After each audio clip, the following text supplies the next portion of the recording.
तो आज हम बात करेंगे वोल्टेज डिवाइडर के बारे में कि वोल्टेज डिवाइडर क्या होता है। वोल्टेज डिवाइडर एक ऐसी चीज़ है जो कि वोल्टेज को डिवाइड करती है, ठीक है। जैसे दो या दो से पार्ट में ज़्यादा से में अगर वो डिवाइड कर देती है, ठीक है, इक्वल है या अनइक्वल है इससे कोई हमें लेना देना नहीं है, उसको डिवाइड करना है, ठीक है।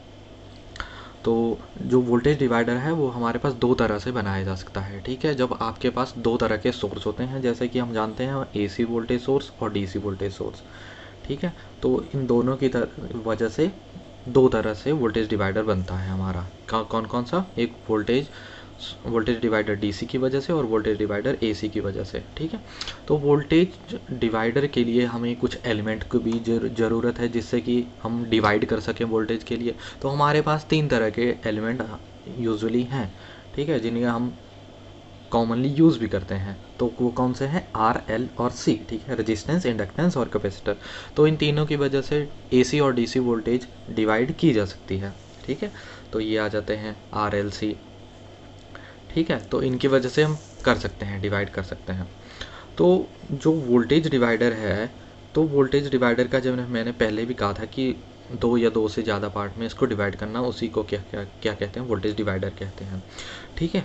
तो अब हम एग्जांपल लेते हैं। जैसे हमारे पास 5 वोल्ट है, जैसे 5 वोल्ट है तो 5 वोल्ट को अगर आप कन्वर्ट करते हो, जैसे एक मैंने 2 वोल्ट बना लिया और 3 वोल्ट बना लिया, ठीक है, दोनों मिलके 5 वोल्ट बना रहे हैं और तो दो भाग में डिवाइड हो गया, ठीक है। इससे मतलब नहीं होता है कि वो इक्वल हैं या नहीं है, सिर्फ दो पार्ट में डिवाइड करना है। तो जैसे एग्जांपल है 5 वोल्ट है तो 5 वोल्ट को 2 और 3 वोल्ट में बना लिया, ठीक है। उसी तरह 1 और 4 वोल्ट में भी बना सकते हैं, ठीक है।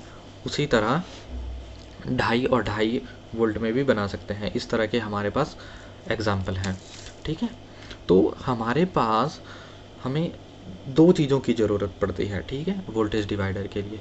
एक आता है कि हम कन्वेंशनल क्या ले रहे हैं, कन्वेंशन क्या ले रहे हैं, मतलब धारणा क्या है हमारी, ठीक है, सर्किट को सॉल्व करते वक्त। और दूसरा हमें फेमिलियर होना चाहिए ओम्स लॉ। ओम्स लॉ क्या कहता है? V is directly proportional to I and V is equal to IR where R is the proportionally constant, ठीक है। अब हम कन्वेंशनल को देख लेते हैं कि कन्वेंशनल क्या होनी चाहिए, ठीक है। अगर ये मेरे पास लोड है, ठीक है, ये मेरे पास लोड है और ये मेरा करंट I है, ठीक है। तो जैसे करंट जिस टर्मिनल पे आर में एंटर करता है वह टर्मिनल कहलाता है पॉजिटिव, ठीक है, और जहाँ से करंट लीव करता है वो कहलाता है नेगेटिव, ठीक है। ये कन्वेंशनल आप याद रखोगे तो ये सॉल्व करने के लिए मदद करेगा आपकी। तो हम पढ़ेंगे कि रेजिस्टेंस की वजह से कैसे वोल्टेज डिवाइडर किया जा सकता है, ठीक है। और हम डीसी वोल्टेज के लिए इसको पढ़ रहे हैं। तो अब हमने क्या किया कि दो रेजिस्टेंसेज ले ली, ठीक है, R1 और R2, ठीक है, दोनों को सीरीज में लगा दिया, ठीक है। और उसके साथ अगर हम एक बैटरी कनेक्ट कर दें तो इस तरह का कुछ सर्किट बनेगा, ठीक है। ये हमने वोल्टेज लगा दिया और ये दो रेजिस्टेंसेज लगा दी, ठीक है। तो अब ये वोल्टेज सोर्स क्या करेगा? करंट को ईएमएफ की वजह से इसमें इस सर्किट में करंट फ्लो होगा, ठीक है। जैसे ही करंट फ्लो होगा तो हमारे पास एक पोलैरिटी बन जाएगी, ठीक है, इस तरह से, ठीक है। तो हमारे पास क्या होगा?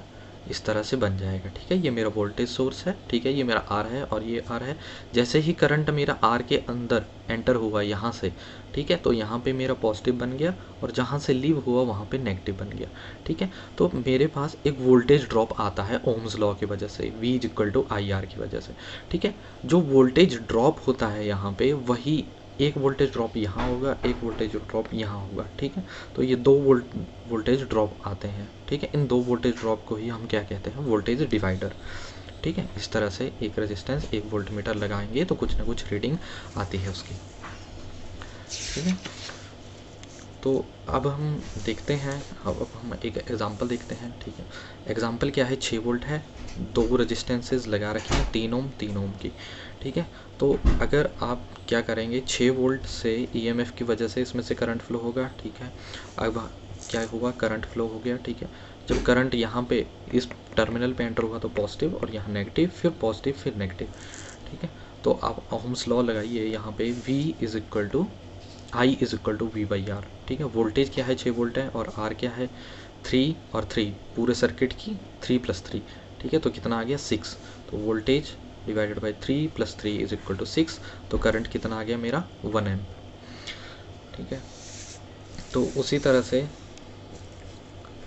अगर आप इसको देखोगे तो ये क्या बनेगा, 6 वोल्ट है, 6 वोल्ट में V is equal to I R लगा के मेरा जब 1 एम्पियर का करंट जा रहा है तो 3 वोल्ट यहाँ पे बनेगा और 3 ही वोल्ट यहाँ पे बनेगा। ठीक है, तो मेरे पास 6 वोल्ट जो है वो 2 पार्ट में डिवाइड हो गया, 3 वोल्ट और 3 वोल्ट। इसी को क्या कहते हैं, वोल्टेज डिवाइड हो गया। ठीक है, ये इक्वल है या अनइक्वल है इससे फ़र्क नहीं पड़ता। ठीक है, अगर आप एक जनरल फार्मूला लें तो ये क्या बनेगा, ये इस तरह से बनेगा। ठीक है, तो ये मेरे पास वोल्टेज VT है, टोटल वोल्टेज, और ये R1 और R2। ठीक है, 2 रेजिस्टेंसेस है।